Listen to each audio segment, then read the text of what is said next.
I'm just doing a quick little sketch of New Dawn roses in my Pentalic Aqua journal. This is just a quick, fun sketch for a weekend, so check out some flowers near you. Plan on spending about 15-20 minutes tops and get painting. I'm starting out painting the shadows with cobalt blue mixed with a little bit of cobalt violet and throwing in some nice bright greens because these are very pale flowers, so I want to negative paint them first. So everything but the highlights, and now I'm starting with the Quinacridone Red with a little bit of cobalt violet. Just let your brush move and have some fun.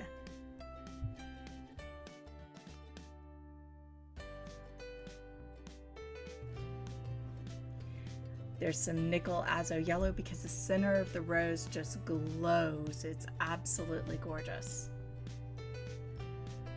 So nickel Azo Yellow mixed with a tiny bit of Azo Yellow just to brighten it up a bit. Remember, these rose petals are translucent, so you're going to see the background through them and all the different layers. Nickel Azo Yellow and a tiny bit of Quinacridone Rust. And that just makes it a little bit deeper and a little bit redder because I want that center to be very warm.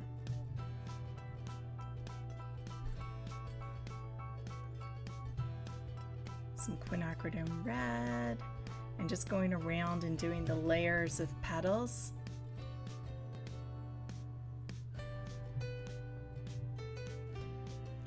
The Cobalt Violet really dulls down the Quinacridone Red enough that it becomes pink.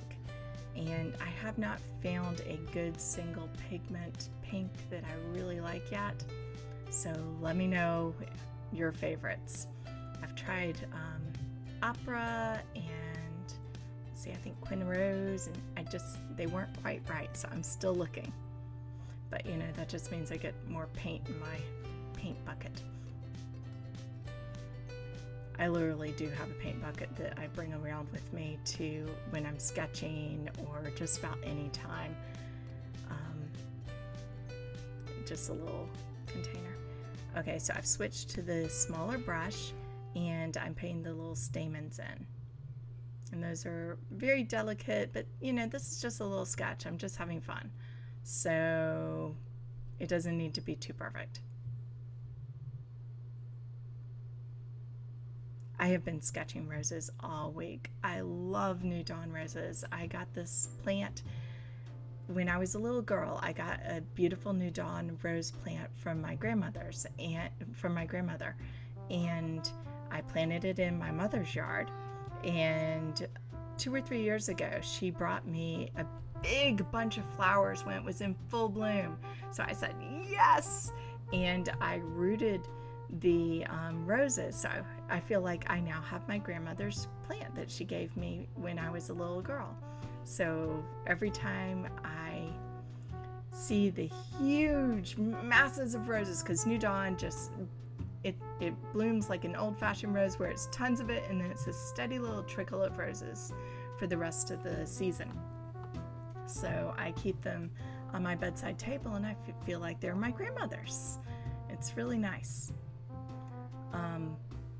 And I feel like, you know, passing flowers on generations is it's one of the best things ever, is to pass plants on through generations. It's part of what makes us human. So some Cobalt Violet, kind of darkening that a bit because this is in shadow. They're kind of cut down.